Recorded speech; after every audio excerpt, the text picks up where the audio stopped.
On January 15, 1947, Elizabeth Short, a 22-year-old aspiring actress, was found brutally murdered in Los Angeles.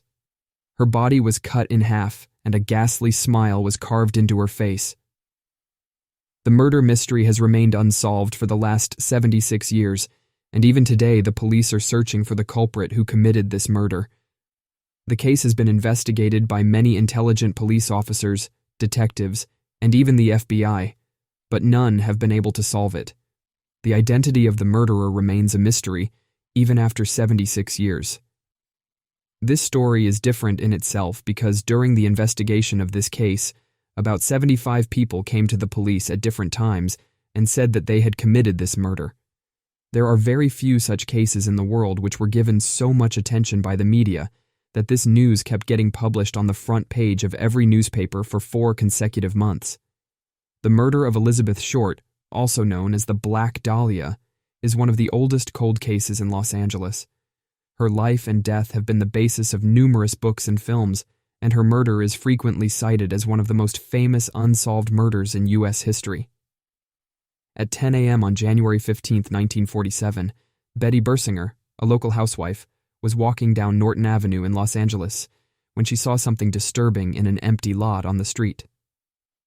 When she first saw the corpse, Bersinger said that the body was so white that at first she assumed it had to be a mannequin. But when she realized that what she was actually looking at was a severed corpse, she ran to contact the authorities. After this, the Los Angeles Police Department reaches there. The police were also stunned after seeing the dead body. One special thing about that dead body was that it was cut into 2 pieces, but there was not a single drop of blood there. There was not a single cloth on the dead body, and there were many cut marks on the body and thighs, and there were cut marks on both sides from the corner of the lips to the ears, as if someone was trying to make a happy face. A piece of flesh was also cut from her knee. Later investigation revealed that this was done to hide her identity. Since the body had already been washed clean, Los Angeles Police Department detectives concluded that she must have been killed elsewhere before being dumped in Leimert Park. Next to her body, investigators observed a heel print and found a cement sack with blood traces, likely used to transport her to the empty lot. To identify the body, the LAPD sought assistance from the FBI, checking their fingerprint database. Short's fingerprints were quickly matched because she had previously applied for a clerk job at the U.S. Army's Camp Cook in California in 1943. Her prints were discovered a second time when she was arrested by the Santa Barbara Police Department for underage drinking just 7 months after applying for the job. From fingerprint, police found that this girl name was Elizabeth Short, who was 22-year-old. After this, the news spread like wildfire across America. The same news continued to be published on the front page of every newspaper for 4 months. After that, the police investigated further and found out that Elizabeth was born in Boston in the year 1924, and she was one of 5 sisters. Elizabeth was the third among them. Her father, Cleo Short, ran a golf park. When Elizabeth was 5 years old, her father left her and moved to Los Angeles. She was then raised by her mother, and after her father's death, she spent her childhood in poverty, sometimes not even having food to eat. Later, the body was sent for post-mortem, and the post-mortem revealed that she was also raped before the murder, and rope marks were found on her neck, hands, and knees, which proved that she was tied before the murder. She was severely tortured and died about 10 to 12 hours before her body was found. As the media learned more about Elizabeth Short's history, they began to brand her as a sexual deviant. One police report read, "This victim knew at least 50 men at the time of her death, and at least 25 men had been seen with her in the 60 days preceding her death. She was known as a teaser of men." As news about Short's murder began to circulate, newspapers started referring to her as the Black Dahlia, mostly due to her striking dyed black hair and the black clothing she wore. The story of the Black Dahlia made headlines for weeks. Some people spread the false rumor that Short was a prostitute, while others baselessly claimed that she liked to tease men because she was a lesbian. The police then sent out a bulletin in the hopes of finding more information about the victim. Eventually, some details about Elizabeth Short were uncovered that she moved to Los Angeles in July 1946. She worked as a waitress as she struggled to get acting roles in Hollywood, and she lived in a rented room behind the Florentine Gardens nightclub on Hollywood Boulevard. On January 24, 1947, an envelope with suspicious contents addressed to the Los Angeles Examiner and other Los Angeles papers was discovered. The envelope contained a letter composed of cut-out words from newspaper clippings, stating, "Here is Dahlia's belongings." Inside, there were Short's birth certificate, business cards, photographs, names on pieces of paper, and an address book. All items in the envelope had been cleaned with gasoline, mirroring the cleaning process applied to Short's body. Authorities believed the letter was sent by Short's killer.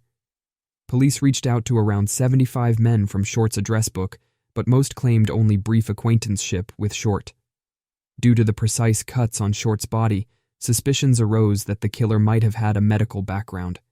Consequently, a warrant was served to the USC Medical School, near where Short's body was found. Despite multiple interviews and background checks, the case did not proceed further. Due to the way the media was highlighting the case, it was becoming more challenging for the Los Angeles Police Department and the FBI to solve the case. After this, people suddenly start coming to the police at different times, and they say that I have committed this murder.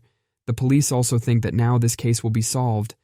But when the statements of those people were recorded and investigated, their time and place did not match with the case.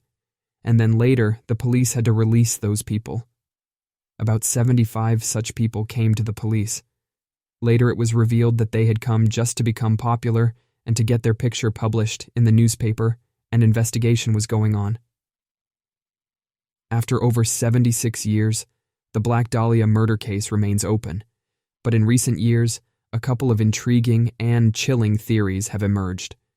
According to one theory, Elizabeth Short was murdered by George Hodel, Steve Hodel's father. Steve Hodel was one of the detectives who worked on the case. He worked on over 300 cases. Steve Hodel. Following his father's death in 1999, retired LAPD detective Steve Hodel discovered 2 photographs of a woman bearing a strong resemblance to Elizabeth Short among his father's belongings. Intrigued and equipped with his policing skills, Hodel delved into investigating his deceased father. He meticulously combed through newspaper records, interviewed case witnesses, and utilized the Freedom of Information Act to acquire FBI files on the Black Dahlia murder. Seeking to link his father to the crime, Hodel consulted a handwriting expert to compare samples of his father's handwriting with notes sent to the press by the alleged killer. While the analysis suggested a potential match, it was inconclusive. Examining crime scene photographs, Hodel noted that Short's body had been cut in a manner consistent with a hemicorporectomy, a medical procedure from the 1930s, a period when his father attended medical school. Further investigation uncovered a folder in his father's UCLA records containing receipts for contract work, including one dated just before the murder for a large bag of concrete, identical to the one found near Elizabeth Short's body. Hodel detailed his findings in the 2003 bestseller, The Black Dahlia Avenger, The True Story.